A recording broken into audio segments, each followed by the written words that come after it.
Hello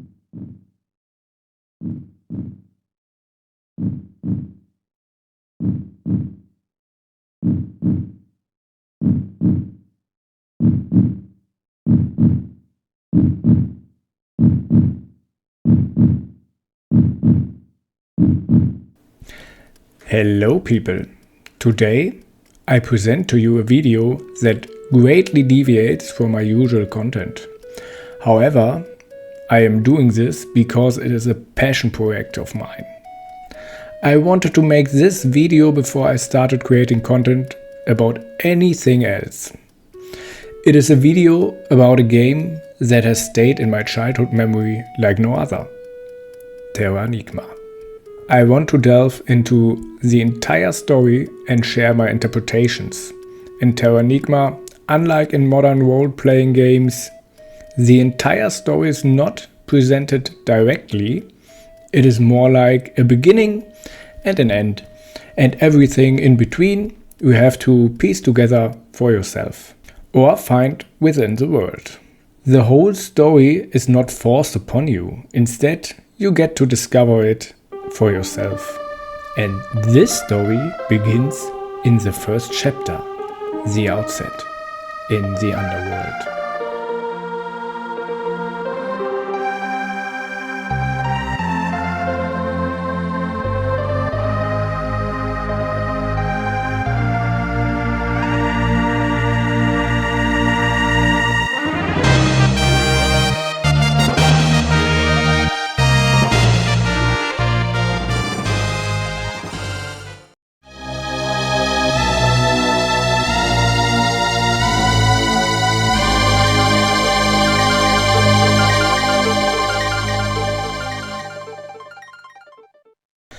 Our protagonist is named Ark.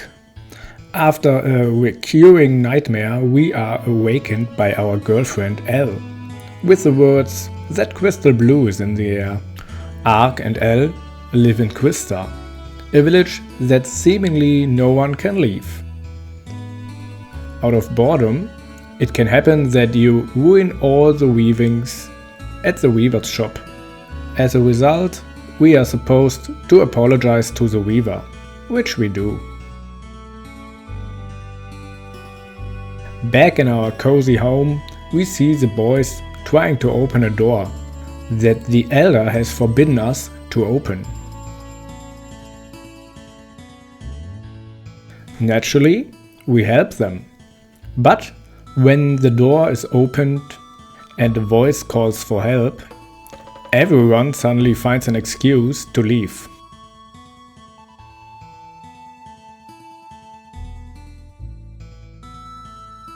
Bravely, we go down the stairs and find a sealed chest. We break the seal and out comes Yomi. From now on, Yomi acts as our companion, and the chest serves as our menu. The village elder wanted to prevent the chest from falling into the wrong hands, so he hid it down here. This is what Yomi tells us at least. After a brief conversation with Yomi, Elle appears. After expressing her fear about the broken seal, she turns to Crystal. I deliberately say Crystal here, as this might become important later on. It looks like everyone in the village has turned to Crystal, except for me and the elder for some reason. He tells us that we can only save the village if we pass the test in the 5 towers. He then shows us the gate that leads out of the village. So we are not trapped in here anymore.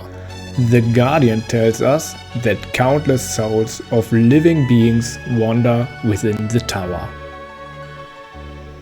He also says that if one makes it to the top of the tower, they will gain the power to control the world. What can that mean? In the tower, we indeed find souls. After freeing them, they tell us that living beings were transformed into monsters and that we must save the souls. After reaching the top floor of the tower, we enter a room with 5 doors. which is a room to control the land. Eurasia is resurrected. Along the way, we decrystallized some villagers, which was our original task. During the decrystallization, it is evident that it looks as if a soul is returning to its body. This seems to be what is happening here. The villagers crystallize and lose their souls. The monsters, however, need their souls to survive. After defeating the monsters, the souls can return to the villagers. When you look around the underworld, you see that the entire place is filled with crystals. Even the sky, or more, the sun of the underworld. The sun of the underworld reflects the world below. And what reflects? Crystal. It seems then that the sun of the underworld is a gigantic round crystal. Even our first weapon is the crystal spear. You see, in the underworld many things seem to be made of crystal. But now we continue with our task and visit all 5 towers. The towers can be seen as doors to the surface world, like a church trying to reach the heavens. The towers stretch towards the surface world. One by one we awaken South America, Africa, North America and Australia, bringing them back to the surface and saving the souls of the villagers from Crystal, which return to their familiar bodies. We do not learn now what happened to the continental masses. However, there is a strong connection between the underworld and the surface world. The continents must first be awakened in the underworld. For the final tower, something special happens. We need help from our friend Elle. She has to weave us an armor, without which we cannot enter the 5th tower. So, no matter how strong Ark has become in his trials so far, he still needs friends by his side to succeed. After bidding farewell to Elle, the Elder sends us through the hole to the surface world. There, an empty world awaits to be awakened by us. From the underworld we can only restore the land masses. However, life itself can only be revived on the surface world.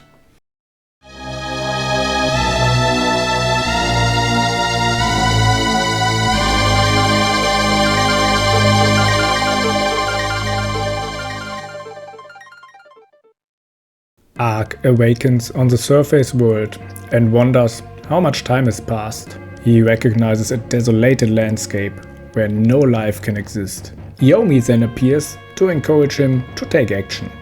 Ark heads towards the Amazon and hears a voice calling out to him. A voice that tells him it has been waiting for him for a very long time. So the question Ark had just asked himself about how much time had passed was very justified.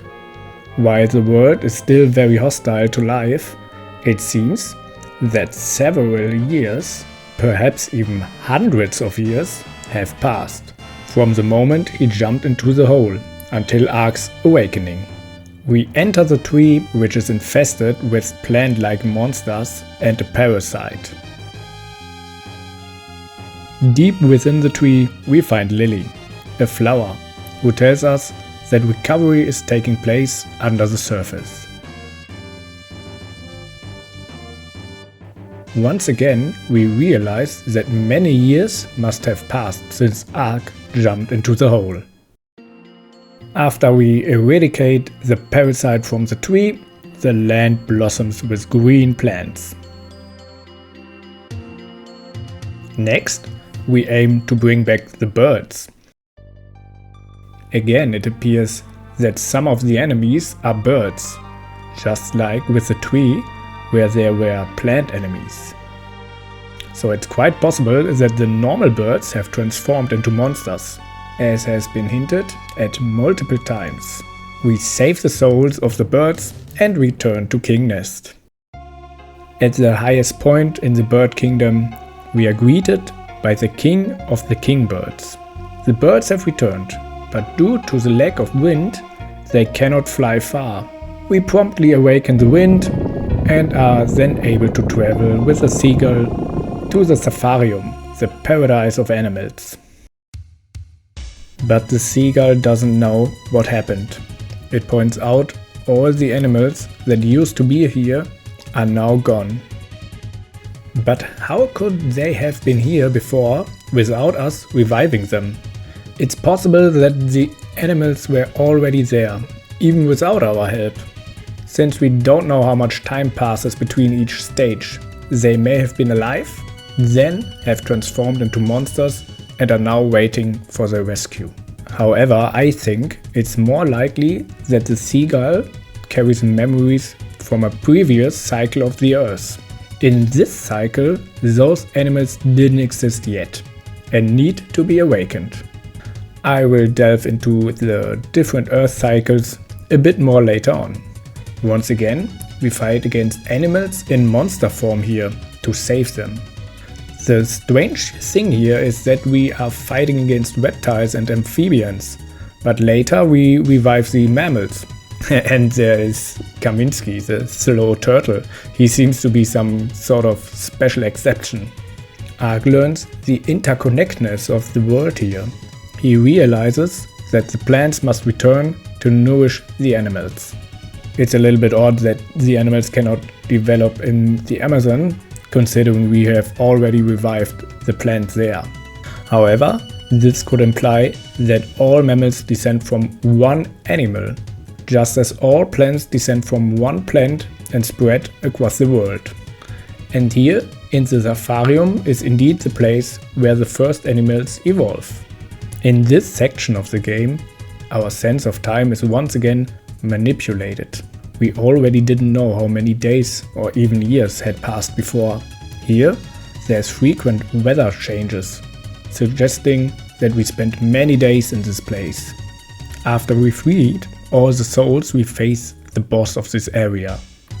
Here, some non-humanoid beings seem to be praying to a monster that is the boss of this section. I haven't found anything about these beings in the background, except that they supposedly belong to a cult that prevents the water from spreading. So I would rather simply categorize them as monsters, even though they seem to have a certain kind of culture unlike the ones we encountered before. But it's certainly possible that monsters can also evolve. We defeat the boss and back in the safarium, where the mammals and Kaminsky have returned. We speak with the king of the animals, Neo, the lion.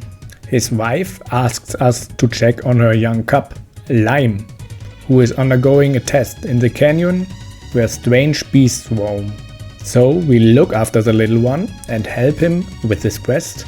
This is the first time since the beginning of the game that we have a task in the main story that doesn't involve reviving anyone, but simply helps a young lion cub.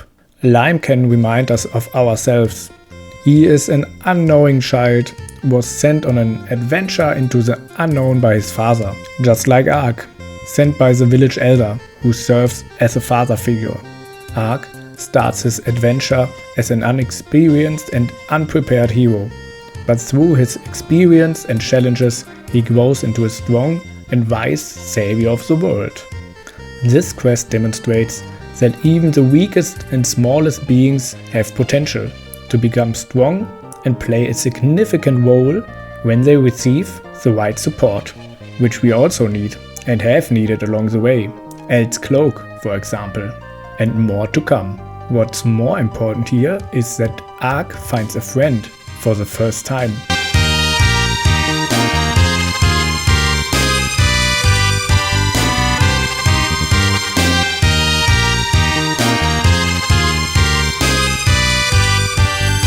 With whom he then battles the boss, until we are deceived by the boss and the little lion cub has to rise above himself and defeat the mud monster without us.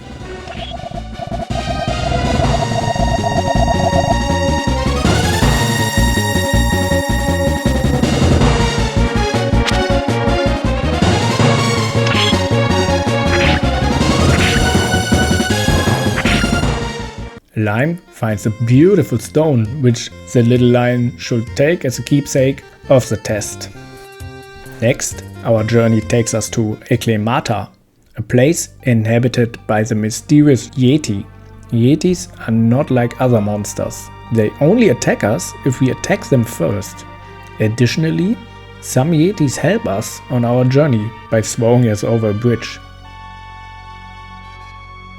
Just like humans, Yetis have the choice to be good or evil. This again highlights that we are fighting creatures that resemble the beings to be revived, but in monster form. This is the moment when we go back and look at the Underworld.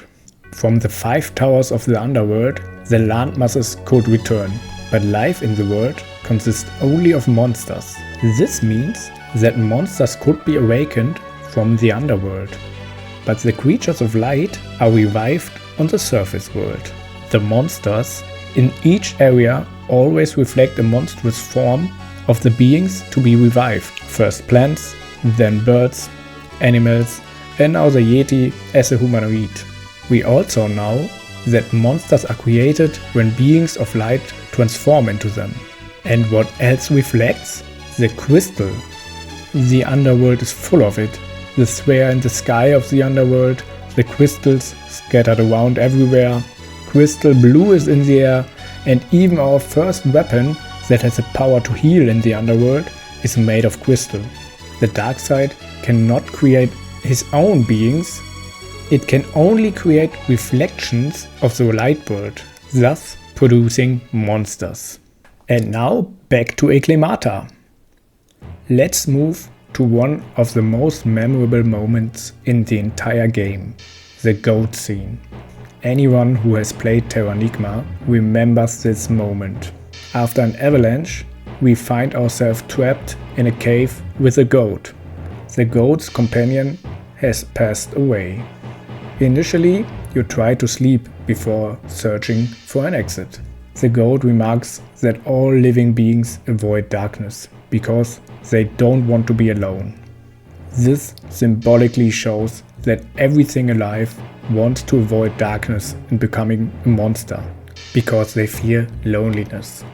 In this small text lies an important message. As long as we have friends to support us, we are not alone and need not fear the darkness. Ark is brutally awakened as the goat tries to find an exit. Then the goat asks Ark for a breakfast. The goat starts eating her deceased companion. Ark cannot comprehend how she can eat her companion, but for the goat, it's normal because if she dies, there will be one less goat in the world. This scene beautifully illustrates how the goat understands that death is a part of life. The scene also forces the player to reflect on morality and the nature of life. There is no simple good versus evil, but rather a complex world where survival and moral decisions often intervene. This is the moment when Ark becomes truly human. For this reason, it is also the last time that Ark can speak with animals. Without the goat, we escape from the cave and confront the boss of Eklemata. The dark Morpheus symbolizes Ark's inner transformation into a human. Outwardly, he has already appeared as a human and has been perceived as such. However, inwardly, Ark has been more connected to the animals, up until this point.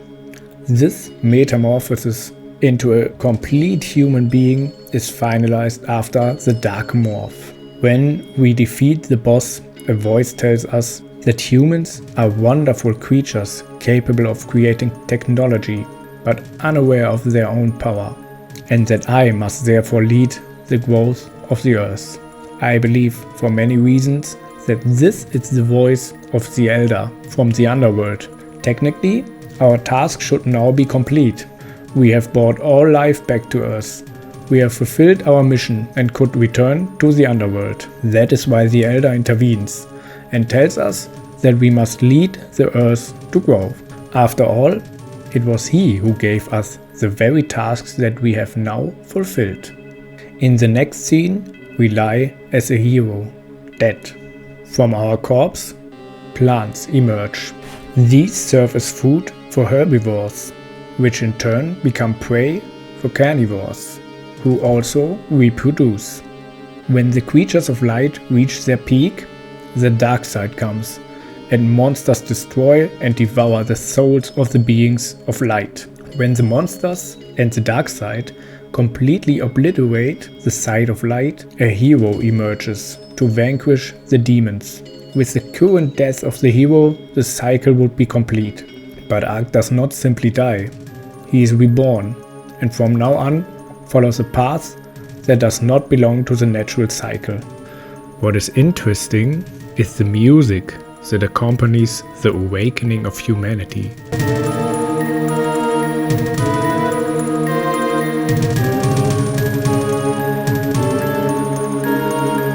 This does not sound like the rather euphoric awakening of the animals.